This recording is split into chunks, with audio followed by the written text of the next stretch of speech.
Welcome, everybody. Thank you for coming out tonight. And thank you for coming over to meeting number 2. On behalf of all of our panelists and the organizations and local residents that help organize this event, I just want to say thank you for making the time to be here. I'm the Wilderness Society's California Desert Public Lands representative. I started this job almost a year ago, right after this very interesting administration started. What a time, right? The administration never seems to cease its attacks on public lands and throw our communities in turmoil, and it seems especially hostile to the California desert, and it is. The desert is a special place. In 1978, Congress recognized the California desert as an exceptional landscape.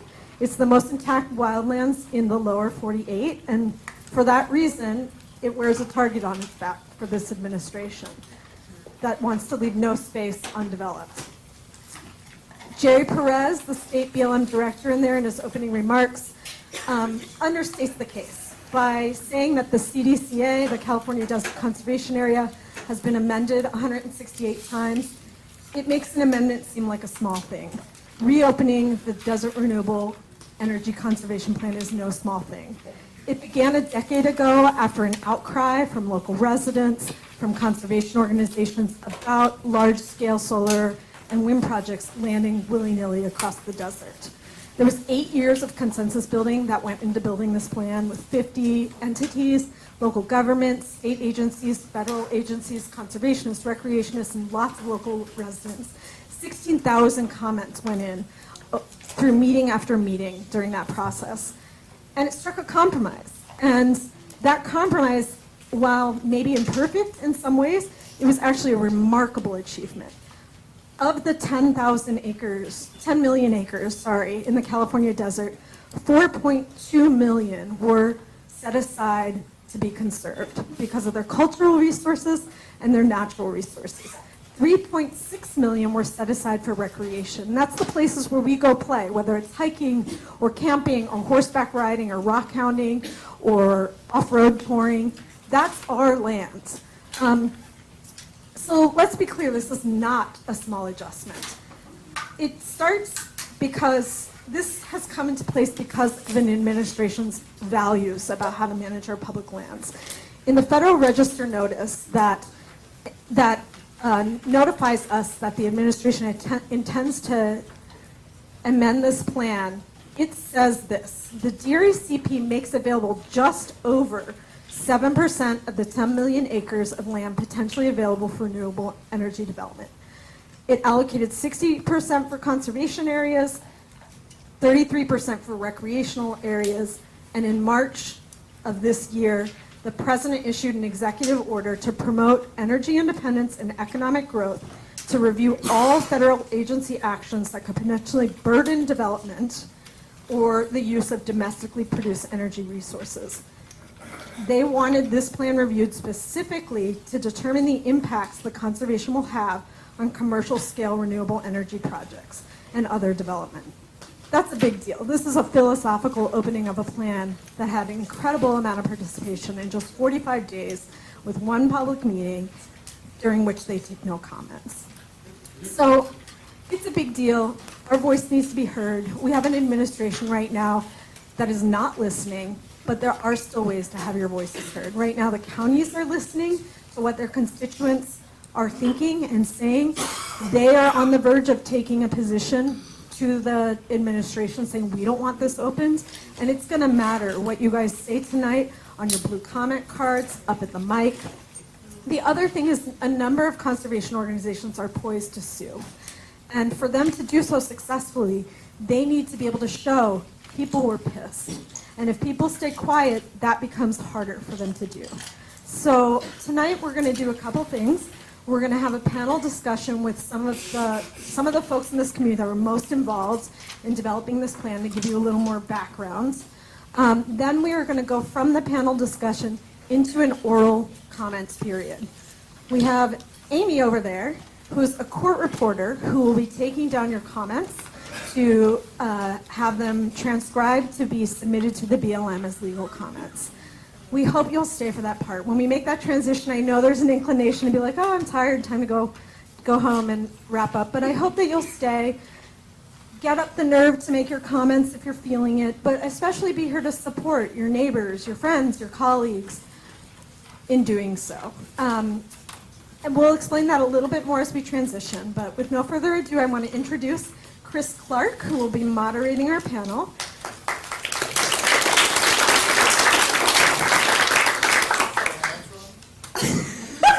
He's also a really special guy. Chris moved here about a decade ago after spending an enormous amount of time down here. He basically fell in love with the Mojave National Preserve, and it was clear that this was going to become home.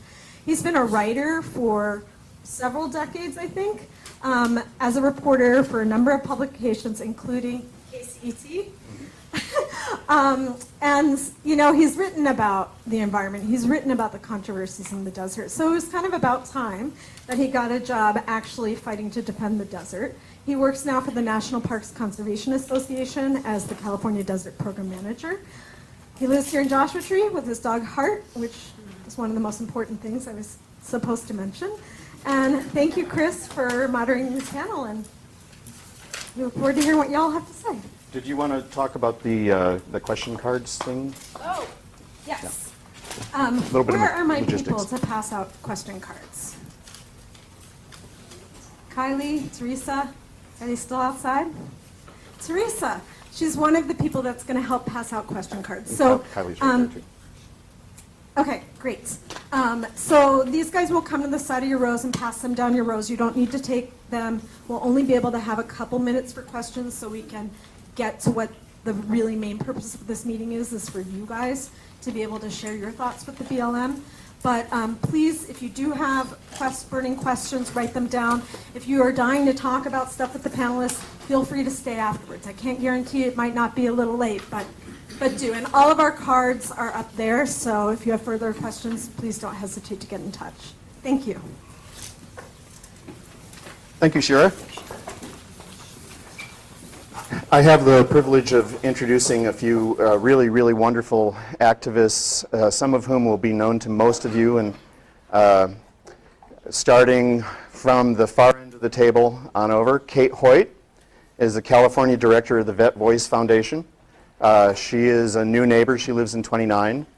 She is a veteran of the U.S. Army and was sent to Iraq in, that was 04? And has been, since she moved here, working to promote the importance of public lands as a refuge and a resource for veterans who are coming back from battle. Next to her is April Saul, a native of this area, and a founder of the illustrious California Desert Coalition, which has taken on a whole lot of different battles in this area and won quite a few of them. And she is currently a resident of the Eastern Sierra and Great Basin, but has graced us with her presence for the last couple of nights in Hesperia and here. And then last but by no means least, Fraser Haney, another local kid, conservation director of the Mojave Desert Land Trust, and with a few other impressive things on his resume, local stuff as well. We don't want to talk about. Okay. All right.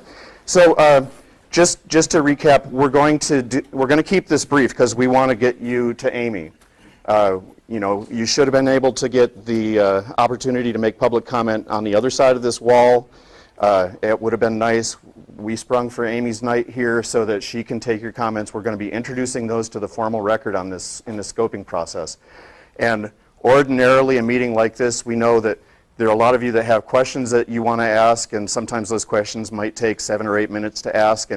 And usually, you know, we all like that kind of thing, but we're going to try and get through this and get you up in front of Amy as soon as possible. So thank you for your patience.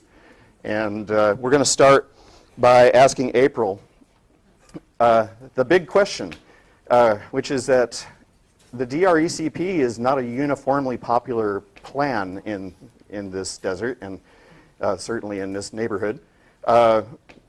We have a lot of diverse opinions about this plan, 14,000 pages of it. Why is it important for people that may not have been thoroughly thrilled with the final product 2 years ago to come forward and defend this now? question.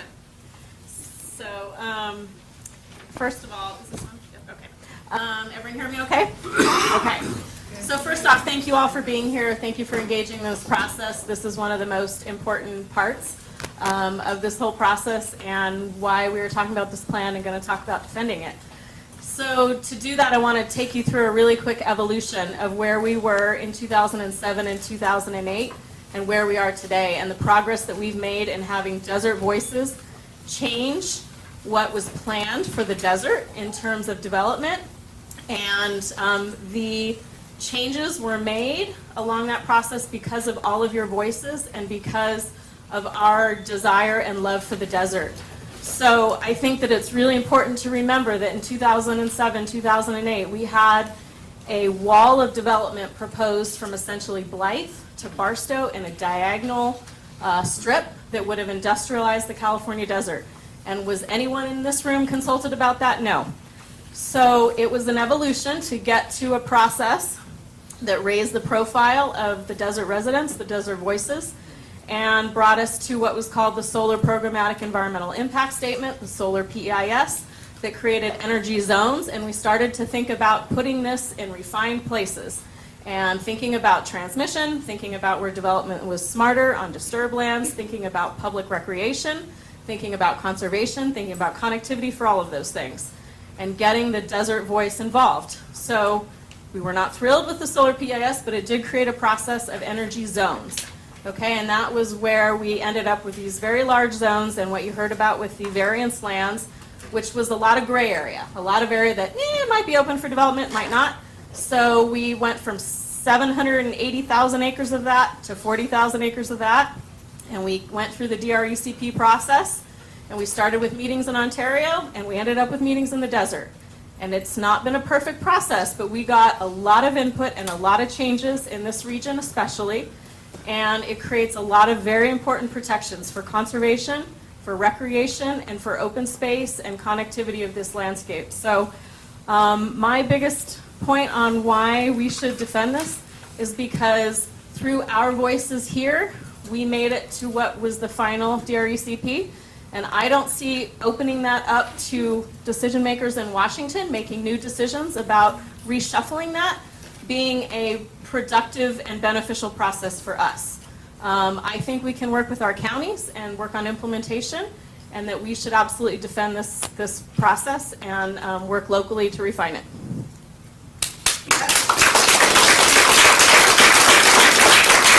Thank you, Rachel.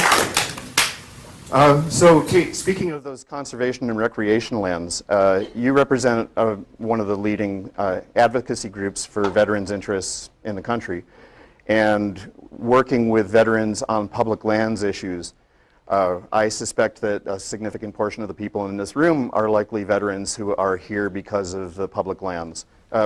What connection do you see? What impact might this process of rolling back the DRECP have on the constituencies that you represent?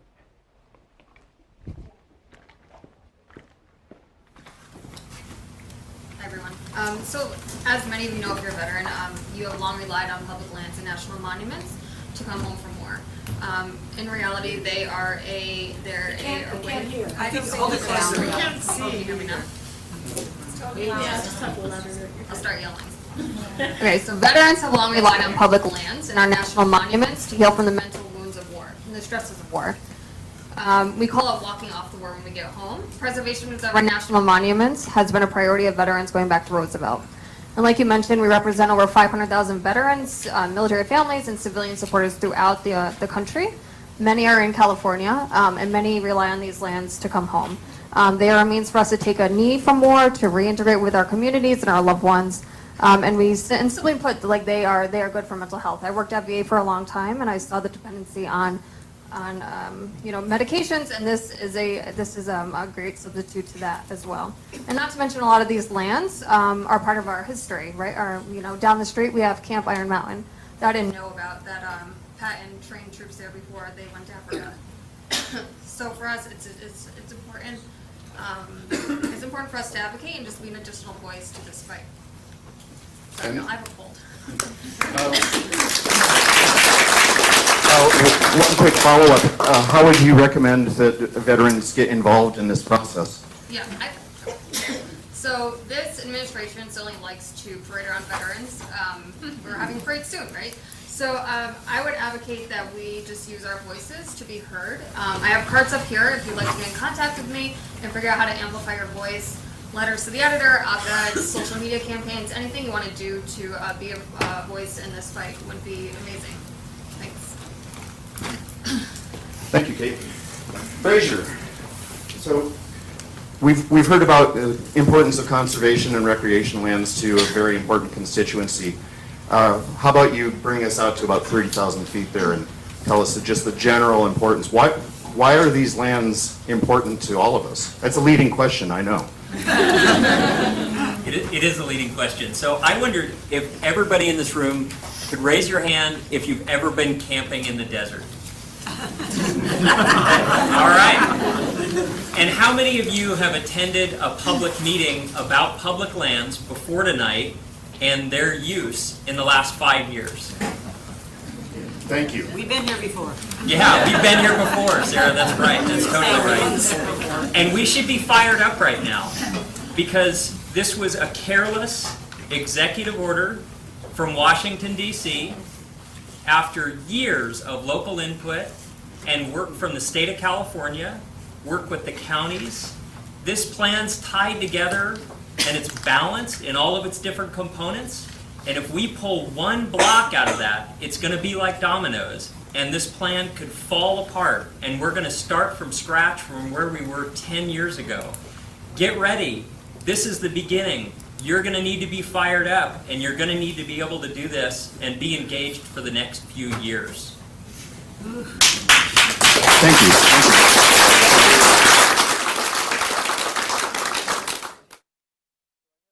I have this question written down for April, but I think it's for anybody that wants to answer it here. I have heard a couple of people here and there being a little bit skeptical that this administration may actually care what we think. I know. It's like crazy, cynical people. Why is it important for us, given that consideration, to raise our voices during this scoping process? Okay, how many of you remember Green Path North and LADWP? Yeah. Did we think we were going to win that process? No. Okay. So the Can't Fight City Hall thing, right? I mean, if we don't stand up for our desert, who's going to? So we don't know till we try, and the louder we are, the better our chances. And we have put 8 years of public investment of stakeholder taxpayer dollars into this. And this is our best chance to be loud and say, no, don't reopen this entire plan. We can work locally, and we can work with our BLM offices in our counties to implement it because we haven't even had a chance to start yet. And we don't want development all over the entire desert. We've had that conversation. So please don't waste 8, 9 years of our time, and let us get back to work.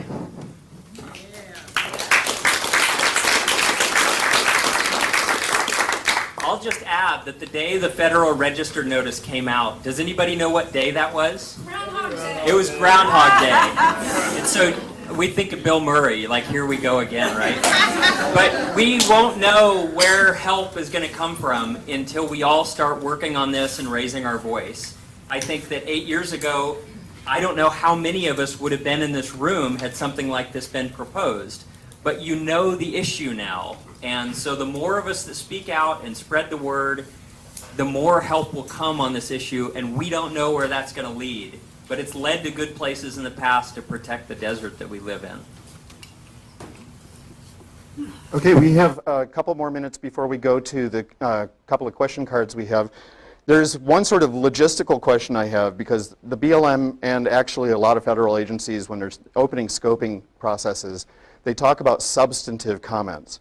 And the idea being that if you just say, don't do this, I've lived here all my life, they don't pay attention to that. But if you have a substantive comment, then they pay attention to it and they have to give it some consideration. Fraser, could you give us a short version of what that substantive comment is, what it means? Sure. So I know the first thing that I usually want to write in comments is to get a lot of emotion out about how I feel about the plan or the move or the action, and that's fine. You go ahead and put that in your comment. But the stuff that you have to remember to also put in, don't forget to put ham on your sandwich. Don't just eat the dry bread. What you also have to remember to put in is that how. What do you know about the desert? Where do you think that species are? What do you use the desert for? Do you go camping? Do you go riding? Why those uses are important. So you need the nuts and bolts kind of comments, not just emotion.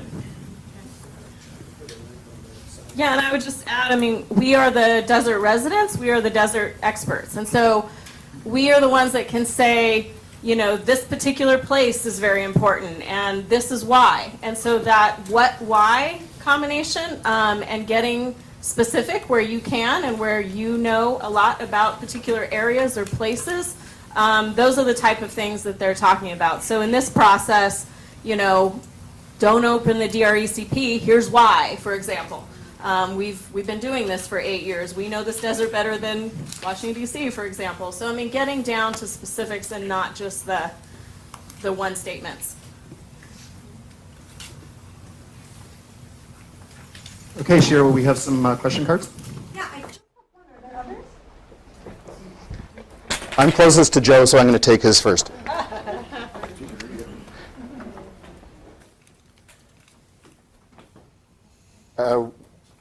I'm not sure we have an answer for this one, because I'm not sure there is one, but what is the understanding of the logical framework and reason for the February 2nd letter reopening the land use plans? I think Joe's an optimist. Yeah. Yep. Well, Joe, the stated reason is to find ways to unburden renewable energy development in the California desert. But we really don't know if that's 100% the case, or if there's other things going on in the background that they can't say publicly. There's a lot in the DRECP. If you think of it like a watch, there's a face to the watch, and there's a whole bunch of gears in it. And they might want to just take apart those gears for the precedent that those conservation measures set for public lands across the West. So there's on the face of it additional renewable energy development, but I think there's a lot more to it that we just don't know yet. Anybody?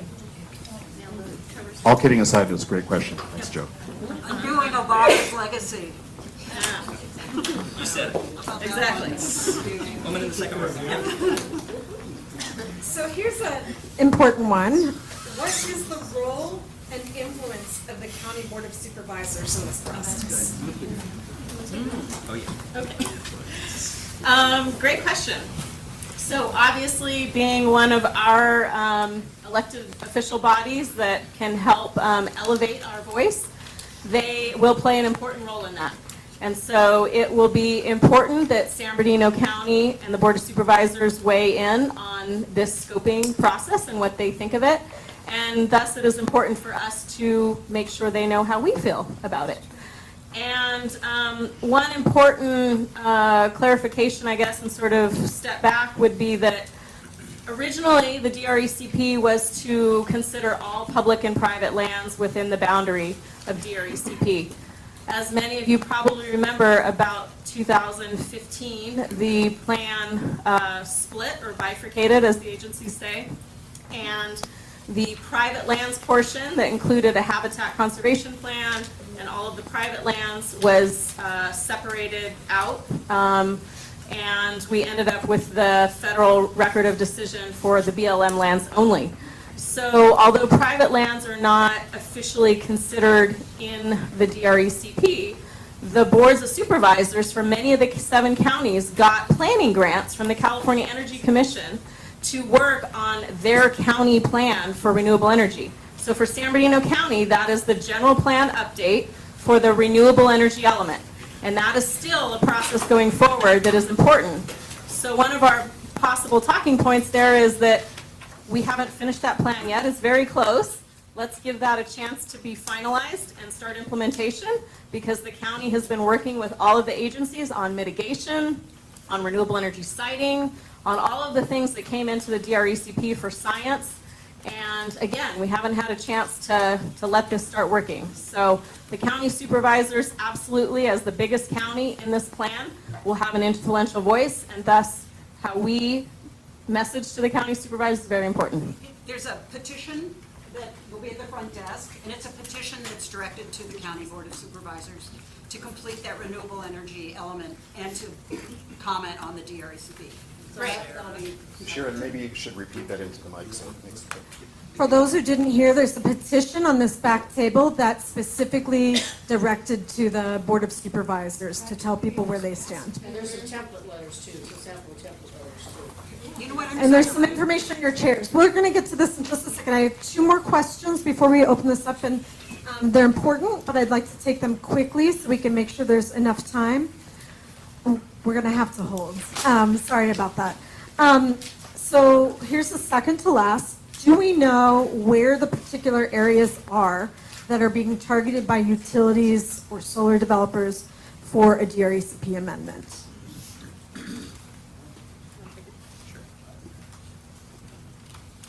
I don't think that, I don't have any knowledge of any exact areas that want to be opened up, but what I can tell you is that previously, what solar companies had identified was a huge range of lands that were underneath a certain slope, so they were flat enough, and those tend to be a lot of the best connectivity and habitat. They tend to be where a lot of people go and recreate and camp, and they're those areas that are along transmission lines. So if anybody remembers what the original plan maps looked like when they were first starting to scope out where to put renewable energy, it was these huge pink blobs that were covering the desert. They were totally opaque. So it was a lot of the desert that met those criteria, and I think that is one end of what we might be facing again right now. Yeah, and I'd also just add that we have heard certain industry associations, for example, potentially Wind Association is looking to open up a whole lot more land. So those are the types of threats that we face. And one other thing I'll just remind folks is that, you know, the DRECP did not address rooftop solar, for example, in urban communities. And so we want to be able to get back to working on the state and LA and other entities on that process and not revisit something we did for 8 years. Last question. What are the 3 items we need to focus our comments on? For instance, ACECs, areas of critical environmental concern, disturbance caps, conservation management actions, etc. I would say that you just said them, Shira. ACECs are areas of critical environmental concern. They're one of the conservation measures in the plan. And in those ACECs and across the plan, there are these conservation management actions. And those are the gears in the watch. That analogy I made earlier, where the map might be the watch face, but the gears in it are those prescriptions for how that land should be managed. So those are really good things to talk about. And I think that it's also very important to mention, A, the national conservation lands, and B, where you live, how your community will be affected by a change in the plan. Yeah, that we can do this without DC. Actually, Mike over here. Oh, sorry. I've got the blazer, I get the mic. So, again, we apologize for not having more time for questions of the panel. We're going to stick around a little bit while we do the oral testimony. Feel free to come up to us and ask us any questions. But in the meantime, I just want to have us give a big round of appreciation to Kate Hoyt, to April Saul, and Fraser Haney for coming up.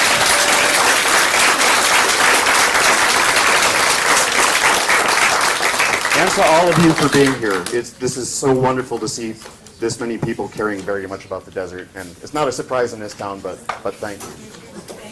I'm Stephanie Dashiell, and I work for the Nature Conservancy, but I'm here tonight just speaking as a resident of Joshua Tree. And my name is S-T-E-P-H. Dashiell, Dashhiell. So about 4 years ago, there was a solar project proposed in basically my backyard in a conservation area.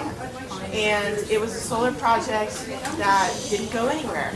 And the reason that it didn't go anywhere was because there was no plan for renewable energy and conservation. And so that solar project ended up floundering, it died, and the land trust ended up acquiring the land. And this is what happens when we have no plan for renewable energy and conservation. And this is why we need the DRECP. The DRECP, for 3 reasons, I think, is a very important plan. Number one, it has 8 years of investment put into it. And this isn't just investment from the BLM. This is investment from state agencies, from the local community, from our desert community here.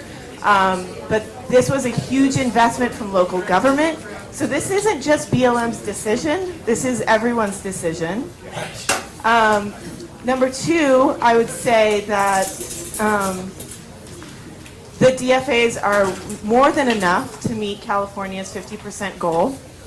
At TNC where I work, we did a statewide assessment that determined there is more than enough land if you only consider DFAs to meet 50% renewable energy. So we do not need more land for renewable energy. And lastly, I'll say that incorporating ecological considerations upfront into planning and having a conservation framework actually accelerates renewable energy development in the places where you have designated for them.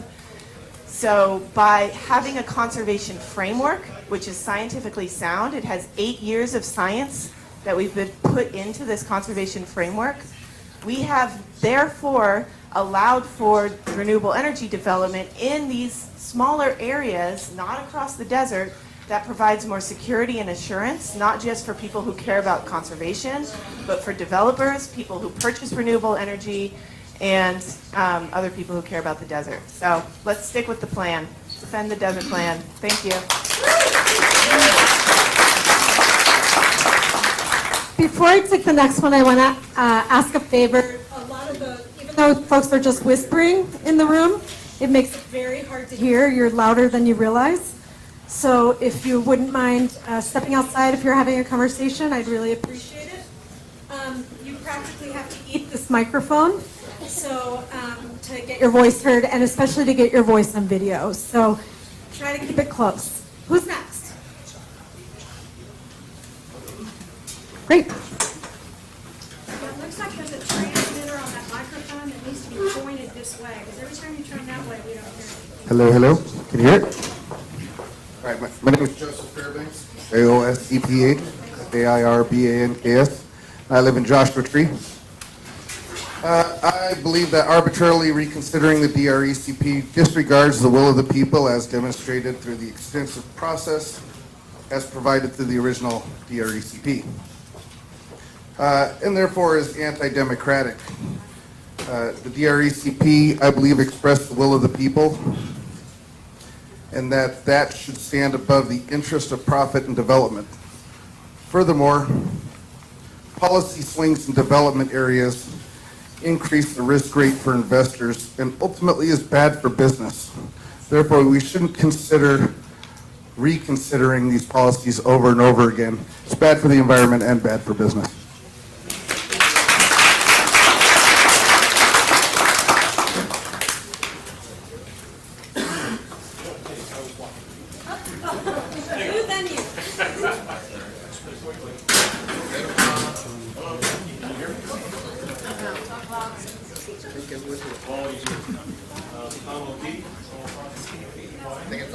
Turn the microphone the other way. This way. And it's been a little down. Turn it on. Yeah. It's on. It is on. Okay. Hello. I just want to say that where these projects are going to be built can be overlaid with the light pollution map. You will see that those are the areas of the darkest in our desert. And we're going to take development and put it there. And that's going to bring the lights. And that's going to kill the dark. and that is an environmental disaster. In the west and in our Southern California areas, the darkest places are almost gone. There's no dark black on the dark sky chart in Southern California. There is in Baja, there's out in the ocean, but there isn't in our desert. And if we develop the desert like this, the darkness will be gone forever. It will not come back. The roads they build will bring development in, the power lines they run will bring the lights in, and our darkness will be gone. And you can use that very definitely as an environmental issue that is going to be affected, no doubt about it. Thank you.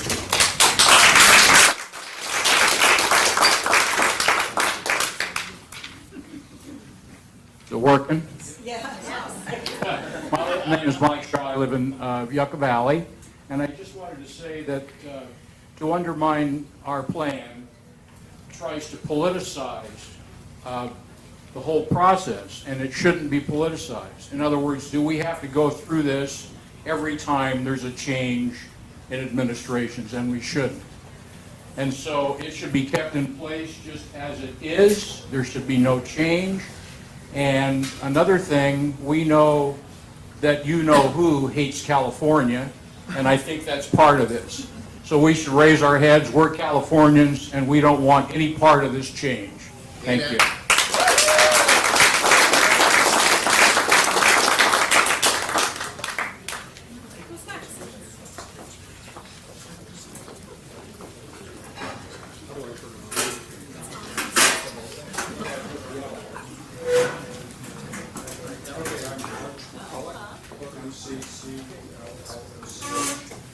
I'm president of the local chapter, the Mojave Desert chapter of California Native Plant Society. Can everybody hear me? No. Little louder. Okay, I'll try to talk in this, but I don't know if it makes a difference. Hold it down. When the DRECP was put together, it was put together with a lot of input from a lot of people. And just speaking of plants, there are many hundreds of species of plants in the California desert that occur in a small area in the desert and nowhere else. So it was put together with a lot of work. There were a lot of compromises made. We won some, we lost some. And I would also bring up that rare and endangered plants support rare and endangered animal communities too. And some of these can't move very far, so they get boxed in by development. They're kind of done, especially with climate change. So I think we should be very careful about changing agreements that have already been made. The DRECP took the better part of 10 years to put together. It was only done, they were talking about that things need to change and grow, but it was only completed 2 years ago. Do we really want to open this can of worms again? And I would say that we don't.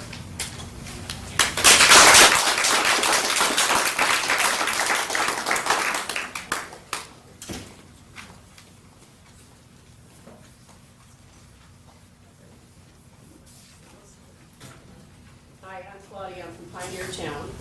And like many of you, I worked on the DRECP for the last 8 years. And we understood that that DFA area of 388,000 was tied to a calculator of how many megawatts we wanted to develop. And it was 20,000 megawatts. Well, here we are in California. We've got 50% by 2020. And we haven't really needed to develop those DFAs. They're pretty much undeveloped. And with the trend going to a distributed energy, we probably won't need those. But I guess we still got to give comments on the scoping period. I believe that this review is premature. There is no new data, and BLM has a rule that when there's new data, new information, new policies, we revise our resource management plans. There hasn't been any time for that. Nothing has done here. This is just basically an executive action that doesn't really follow what BLM would normally do. I think that we need to keep the plan in place, that the Federal Register said this amendment change was a very vague and broad in scope. We don't want to see that. We want to see the administrative changes, like having a addressing the disturbance cap. That some few of the solar folks want to see that amended. That can be done in-house without having to go through a whole change and a new record of decision. And one of the unintended consequences of this review is that the West Mojave Management Plan has been put on hold, and will be put on hold until this review is closed. And so nothing can be finalized on that management plan because of the DRECP review. The other thing that's an unintended consequence is that the government-to-government consultation that folks on the other side there talked about has really been usurped, because the state of California knew about this a day or so before the Federal Register notice. So what's going on? Is California cooperating? They don't seem to know that, and yet they were a partner on DRECP, as were tribes and a lot of the government. So this is really a slap in our face of all our work. 16,000 comments over 3 scoping periods, and a couple of people didn't like the outcome, and they lobbied the president, and so we've got this review going on, okay? Exactly. And so,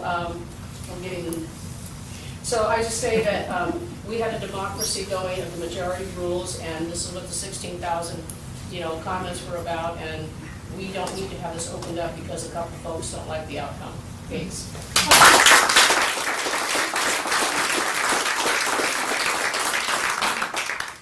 Claudia Sall, S-A-L-L.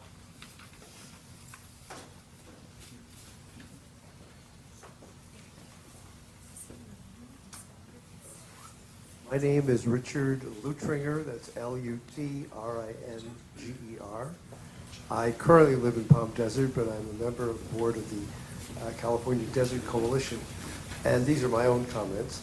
I went back and read the executive order, which is the basis on which this BLM proposal was published in the Federal Register. And it basically is to make sure that we have enough energy in the country to domestically produce and so on. There's nothing in there about mining, there's nothing in there about grazing, there's nothing in there about OHV use, and yet in the BLM proposal, those are included. Now, it seems to me that even though we can win, I think, on the science of how much energy can be developed today on the desert and in future years and what the needs are of California, there's no need to include areas in the BLM proposal that aren't covered by the executive order. So I think that's one thing that we should be careful of, is that it's not, it's too broad. Thank you.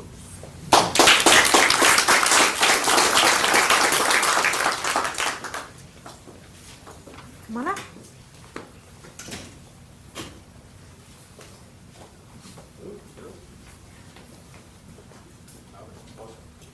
Hi, Tom Egan, Defenders of Wildlife here. I've worked for the BLM for 12 years in the Barstow Field Office, so fairly familiar with these public lands.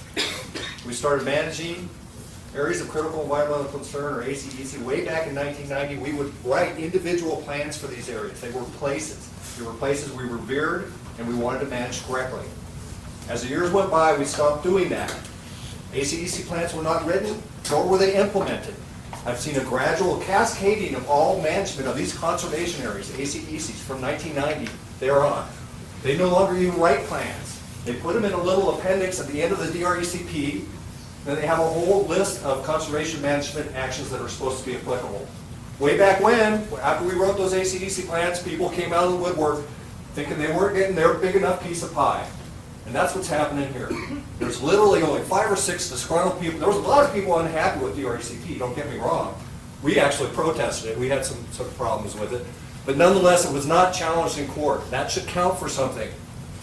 We actually passed that thing when it was incredibly controversial. Anyway, I would hardly encourage you to look at the ACECs, because what we're doing is seeing is the ACECs being less conserved, less conservation across the board. Everything else gets permitted. Conservation is left out in the wind. Thank you.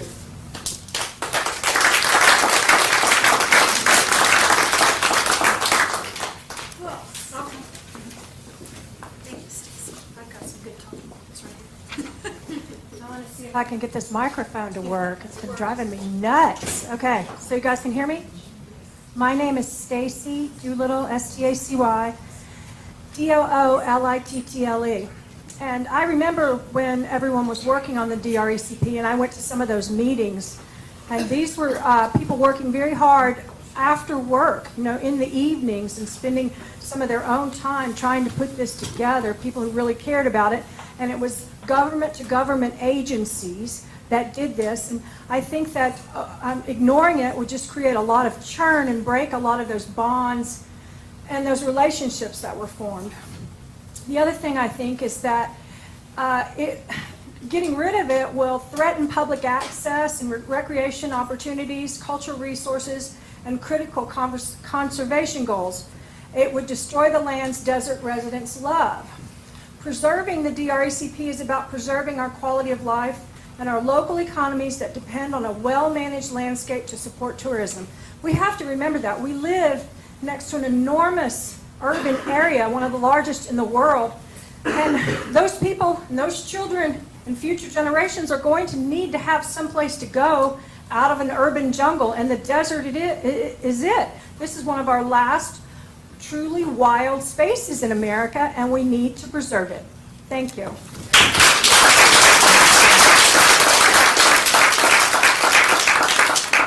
Who's next? I can think of somebody in here who's come down from about 4 or 5 hours away, probably because of some serious passion. So maybe you can share your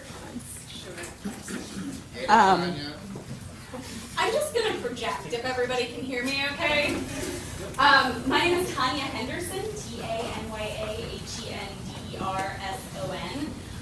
I live up in Shoshone, California, and I'm just very grateful, Amy, that you're here to record comments. We had a meeting in Lone Pine where it was the same presentation that you saw next door, and nobody was allowed to voice anything. They were just given the blue cards and told to fill them out and go home. So thank you. The DRECP, as everybody has said, was a process that people worked on for 8 years. There's a lot of public input in it, and any of the problems and the sort of minor disputes that people have with little quirks and foibles of it can be ironed out in the implementation process.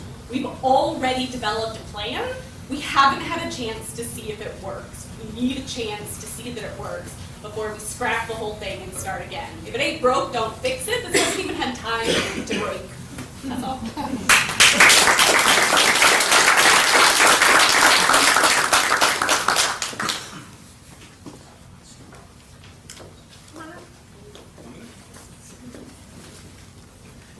No running, great.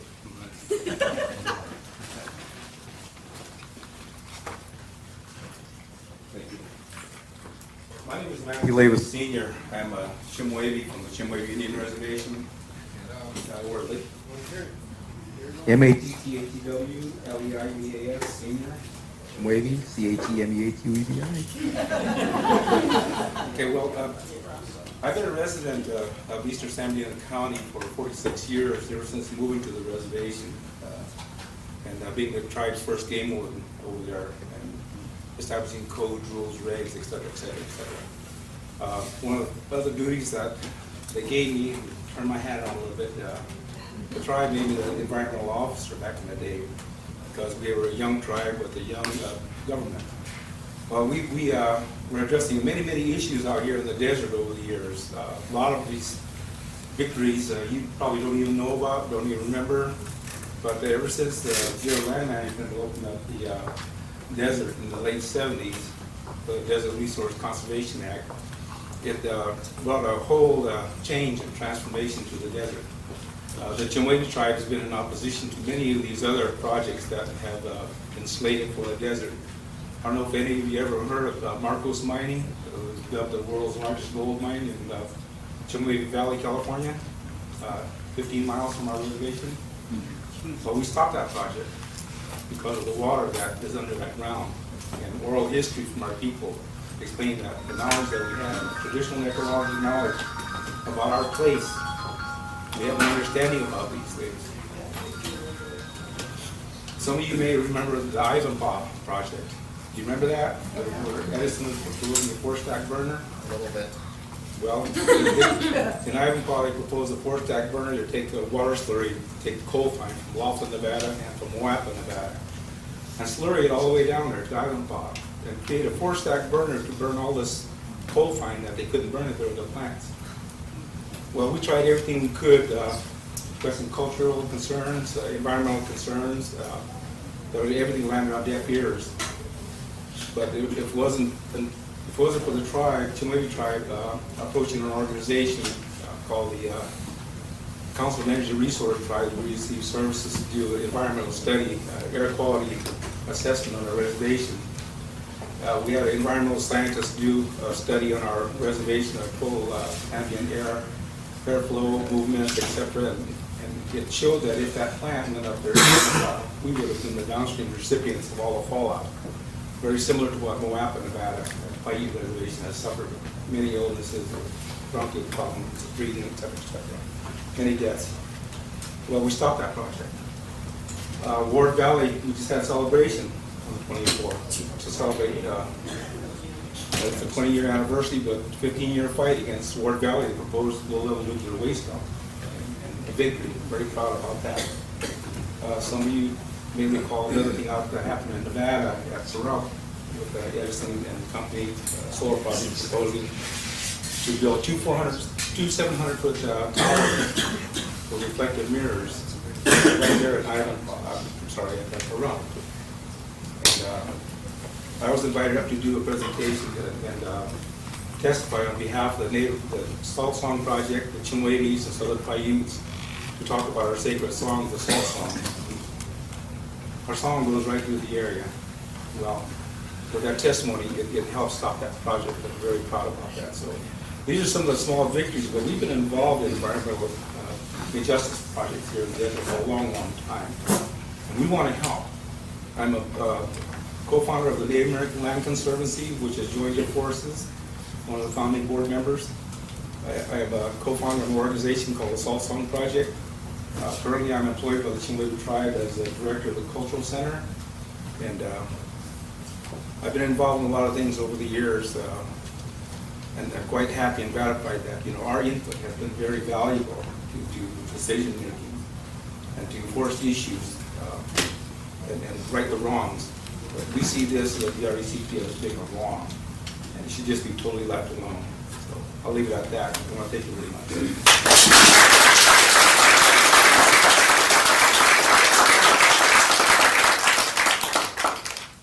Who we got next?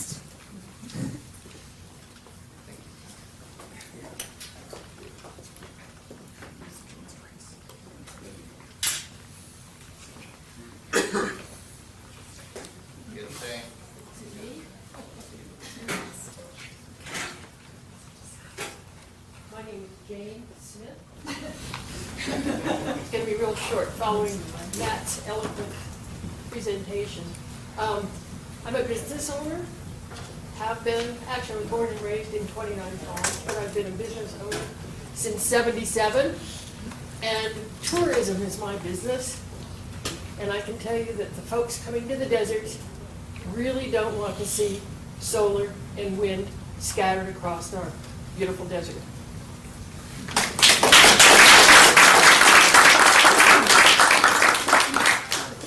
I see us slowing down. Are there any people that are kind of on the fence? Thank you. Being a moderator is not getting to be a speaker, huh? My name is Chris Clark, C-L-A-R-K-E. I live in Joshua Tree, California. These comments are given on my own behalf and not that of my employer, though my employer is welcome to adopt my comment. And I reserve the right to make further comments in writing. The DRECP was put together because of a push by the federal and state governments to address the issue of climate change by reducing our carbon emissions, by putting out carbon neutral or carbon free energy. Reducing our emissions is just one part of dealing with climate change.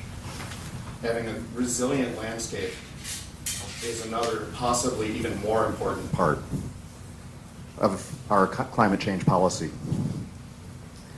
In the California desert right now, as a result of a number of initiatives, including the conservation lands in the DRECP, we have nearly uninterrupted corridors of habitat by which wildlife can migrate with a couple of obstacles here and there, some freeways, things like that. But they can migrate essentially from the Mexican border to the northern Sierra, and from the Mexican border to canyonlands and arches.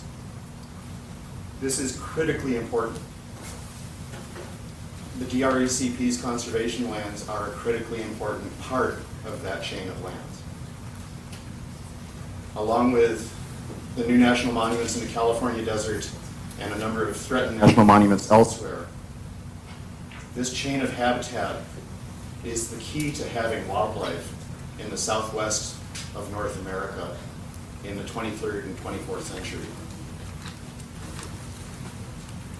The notion that we should amend or remove or limit or restrict any of the conservation lands in the DRECP is a crime against our great-grandchildren.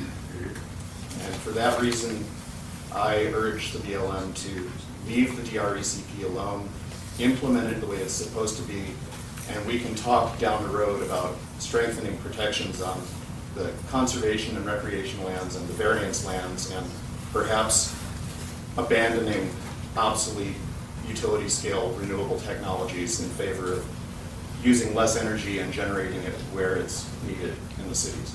Thank you.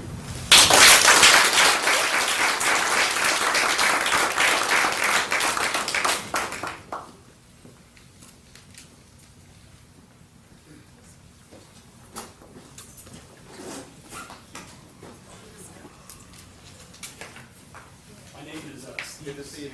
S-C-A-N-N-A-N. I live in 29 Palms, and I'm probably considered the enemy by most of you here. Not at all. I'm a small-scale gold prospector and miner. I have a 40-acre placer claim up in Rattlesnake Canyon on BLM land. It's you may not like what I do, but I can guarantee that's the cleanest 40 acres of BLM land you'll ever find. Very passionate about the desert. I love the desert, and I've been to many of these meetings before, and I've always, I've kind of been on the opposing side of many of you here, especially recently with the Eagle Mountain annexation. So my comment to you tonight is I've been in here listening, and you left the door unlocked and you had snacks, and that drew me right in. And so my comment for you tonight is, listening to you tonight, I know you're passionate, and your ideas and your love for the desert is obviously sincere. But there was also a lot of snide remarks about administration and comments. And the problem I have with that is not necessarily that I disagree with you, but you're alienating potential allies and guys like me and my fellow miner. I'm a pick and shovel guy. So I'm not doing much damage. You still may not agree with it, but I pay my lease fees and I take care of the land as I'm supposed to, as my claim agreement. And I think you alienate a lot of potential allies with some of the things that you say and you put out there in your literature and articles that I read in a paper. It's extremely frustrating, and I tell myself, I'm not sure I really want to be seen or heard with these people because I don't like what they say. But I think you have a lot of allies out there as far as protecting public land. I know you do. With my fellow miners, off-roaders, and other people that enjoy the desert for recreation activities. Now, you may not exactly like or agree with certain activities that we do, but if we all could come together for a common goal to protect our public lands, I don't want wind or solar, so we have common ground there, and I think that there's potential there if we could combine our voices. We had small-scale miners and activists and all different organizations that you belong to. I think our voice would be a lot more powerful. That's my comment.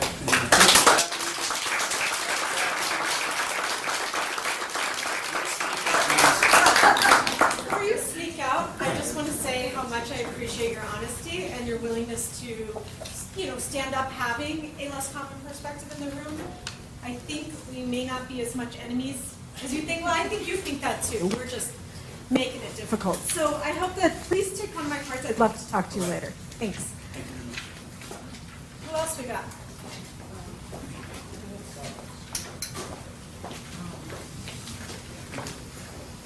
I'm Sarah Kennington, S-A-R-A-H, K-E-N-I-N-G-T-O-N, I live in Pioneer Town, and I'm with the Morongo Basin Conservation Association, but, so I speak for them, but I also speak for myself.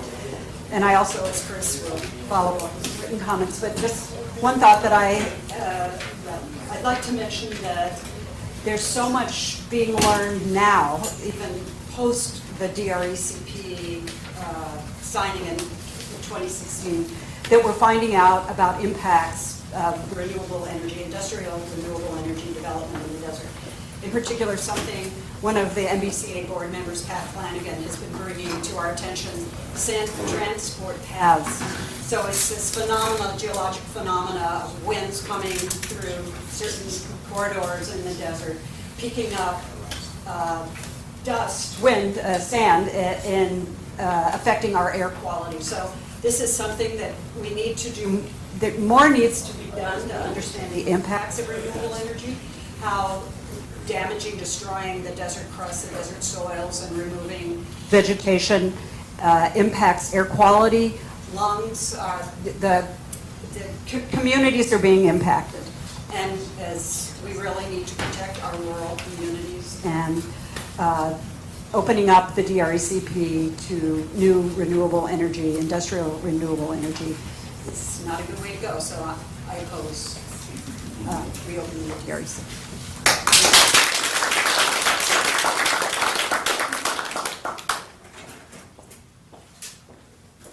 Come on up.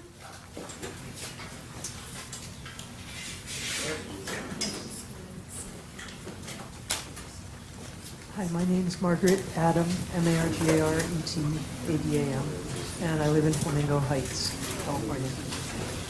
Is this working at all? Okay, wait, sort of. I believe that the reopening of the DRECP is bankrupt to begin with because the stated purpose to enable development of renewable energy is completely unnecessary. We don't need to develop public lands as it is to create renewable energy. We have enough rooftops, brownfields to accommodate all of our needs. And so therefore there's no reason to reopen it. I have other concerns. As a tortoise biologist, everyone will tell you that scientifically we can't say why the desert tortoise population continues to decline. There's many, many possibilities, ravens, roads, whatever. But every single one of them is caused by human encroachment on the land. So it's human development that is causing the decline of desert tortoises, and we don't need to go out and create vast landscape scale development projects until we have some way to protect the tortoises, and we don't have it yet. Other concerns that DRECP has not adequately addressed, and for that reason I wasn't in favor of it to begin with, but because we have it, we needn't make things worse by chipping away at it before we've found out how it works, are the rare plant species, the work of Dr. Jim Andre in that field. He's been able to document many, many new, previously undocumented plants in the desert, and he projects how many more there are likely to be that people simply don't even know about. So designing conservation for these unknown things, of course, isn't possible unless you simply protect the open land we still have until we know more about the plants. There's also new work on the Mojave ground squirrel, work that's being done primarily by Dr. Phil Leitner and Ed LaRue, who are documenting populations of Mojave ground squirrel, and this is not in our neighborhood particularly, mostly up along the 395 corridor, but also within the reach of DRECP, where populations were not acknowledged, and they're found in areas that are being considered for this expedited energy, and were in fact even potentially at risk under DRECP. And for all those, and obviously many more, but those particular reasons, I don't think we can risk expanding the development allowed by changing DRECP before we've had a chance to work with it.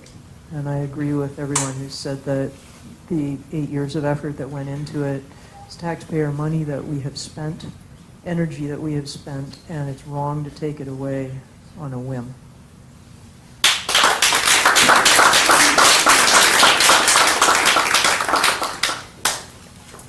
Any last ones before we wrap up? Can I invite David Lamb from up? April, Maybe you we have got a more. door? Sorry. Take your time. Can you hear me? Or should I just project? Project or mic? Mark McDermott. It's spelled funny, so go slow. McDiarmid.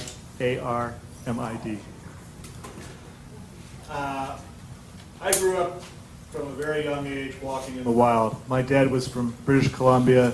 He thought even tent camping was too intrusive. I love the desert. I've been here off and on for about 16 years. Finally got to move up here about 3 years ago. I live in Yucca Valley. And the thing that strikes me about the DRECP is something a famous lawyer once said. It might have been Abraham Lincoln, actually, which is that the only good compromise is when everyone's unhappy. So even though the DRCP has problems, and everybody has their different problems depending on which agenda they're in favor or not in favor of, the fact is that 8 years of work came to a good compromise where everyone's a little unhappy.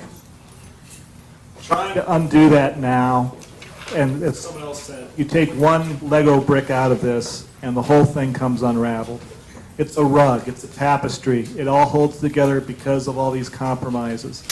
And trying to change that now would be, I think, a disaster.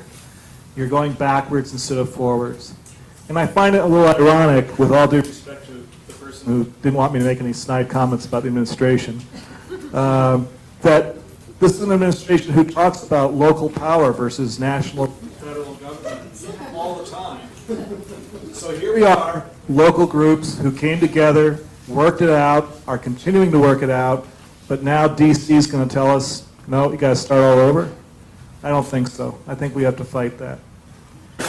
And last but not least, I want to tell you maybe something that will inspire you a little bit. These are not new problems. Way back in the late 1600s in Manhattan, there was a freshwater pond down near where it's now Lower East Side.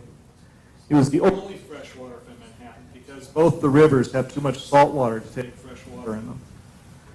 And as Manhattan grew from a little Dutch community to an English community, people started building around this pond, got polluted.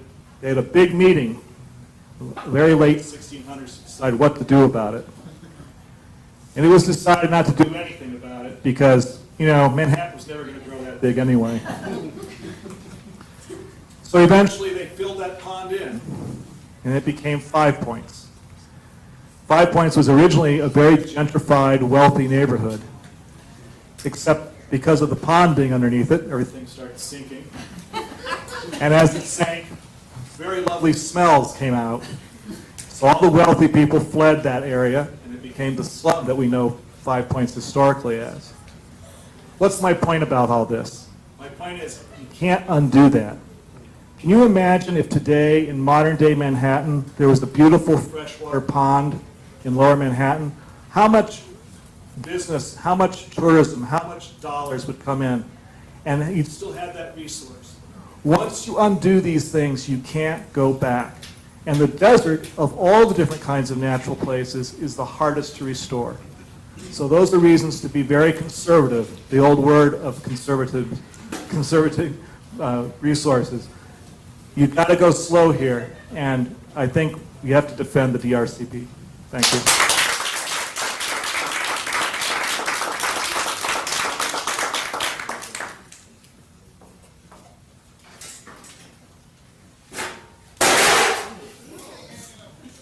Is that my mic drop?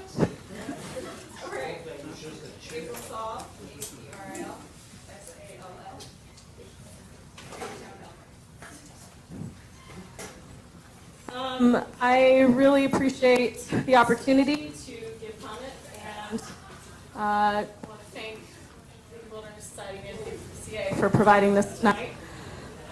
I think that it's very important for the administration and the Department of Interior to understand that in the 8 years that it took to put together the DRECP, over 16,000 comments were submitted and countless hours from residents that live in this desert, that appreciate this desert, that know this desert, that helped come up with a plan that was adopted in 2016, that was not challenged, and that we can implement locally with our governments and have a renewable energy future that protects our desert.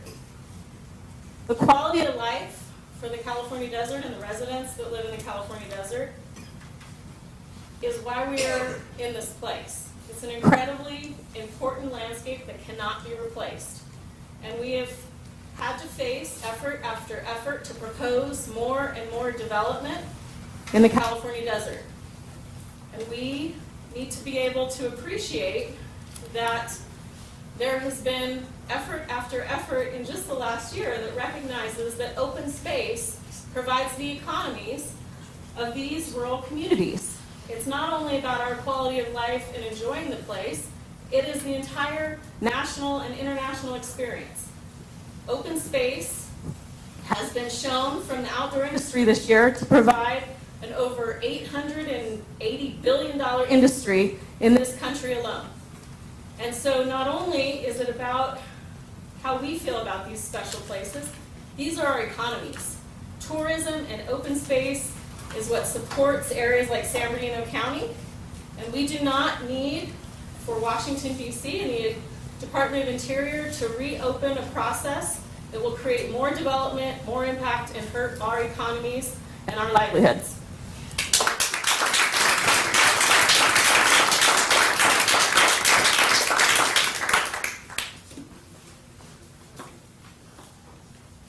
Anyone else before we wrap up? I want to thank you all for staying patiently and hearing out your friends and neighbors and sharing all of your thoughts, getting up here and having the guts to do that. If you are interested in staying involved and informed, I do have a sign-up sheet I'll pass around. Feel free to pass it off. David Lamfrom, who is with the National Parks Conservation Association, lives in Barstow for the last decade or so, and is incredibly passionate about this desert and the communities here. I would like to invite him up to have some of the last words, because your last words are always the best kind.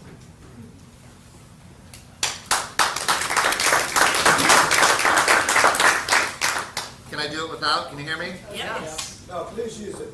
It helps. Perfect. I don't know whether to feel honored or not, because maybe they just know that after I talk, everybody goes home. That might be what it is. See you later. Right on time. Good job.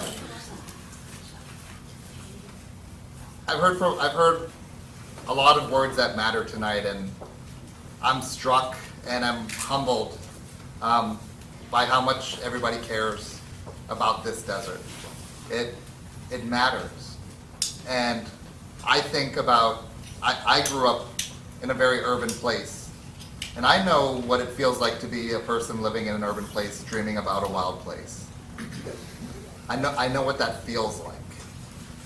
And I think about kids who are in LA right now who are reading nature books and dreaming about the day that they can come out and see a desert tortoise or a bighorn sheep, or finally walk in a Joshua Tree forest, or I know what it feels like to really see the night sky for the very first time. I think about people in Germany and Italy who have been saving up their whole lives so that they might be able to come here and see this place and experience it. And the reason why people want that is because we have something that is exceedingly rare in this world, which is a truly wild place. And we're doubly fortunate because we have communities of people who love and care for and steward and foster these places. And I was looking back, I'm a nerd, I was looking back to 1976 when they had FLIPMA. And the legacy that has been built in this California desert over 40, 50, much longer is one of the truly remarkable conservation legacies that exist in this country. And we are here now as the stewards of that profound legacy. And I understand, and more than anything, I ask for folks to just remain incredibly hopeful, because people have tried to do a lot of stupid things in this desert. I think everybody in this room knows that. People have tried to do thing upon thing. I tell people that people come here to test drive bad ideas. They just, the craziest things you've ever heard of, they're trying to do it in the desert, and it's because they don't know what we know. They don't know how vibrant this land is. They don't know how special this place is. They don't know that if you just walk slowly through this landscape, that you might experience magic. And that this place changes you. And that the colors of the mountains, and that the brightness of the night sky, it changes you. That all those little cactus thorns get into your skin, and they do something to you. Maybe they shift your heart and change your spirit just a little bit. There's no other way to say it, but the fact that we have to relitigate something which we spent so much time working on, it sucks. And it's difficult. Yet here we are. Here we are, and when you think about when you stop fighting for something you love, I hope that that answer is never. I hope that that answer is never. When I think about some of the things that we can do to influence this process, I think we had tens of thousands of people speak in support of this plan. There's relatively few people asking for this to be reopened. I don't see that on the grassroots level people want this plan reopened. I don't see on the county level people want this plan reopened. I don't see on the state level people want this plan reopened. I say we don't reopen it. I mean it. I say we don't reopen it. So I feel like it's kind of like a mind trick where they're like, let's talk about all the different ways we want to, engage with this plan. But regardless, what we need to do is we need to have the people who represent us at all the levels of government understand that opening this plan again is a non-starter. Tell your county supervisor, where is Ramos? I haven't heard a word from Ramos on this. Where is he on this? Is he going to stand up for us? We need to know. And everybody who represents us needs to let the federal government know that there's no interest in reopening this plan. I really do take seriously the fact that I believe we are stewarding this desert for the future. And that what we have here matters, and that as difficult of a responsibility as it is that what the desert will look like in the future will have a great deal to do and be really just focused on the actions that we take. I think back on so many different projects that people thought were for sure going to happen. Eagle Mountain Landfill, right? Soda Mountain Solar, Silurian Valley. None of those projects happened because of the work and will of the communities. I want people to feel good, to feel hopeful, to know that we can stop the reopening of this plan if we really work. So I just thank and applaud each of you for your efforts, and I really look forward to working with you. And there's a strong tribe and community here to fight back. Thank you all.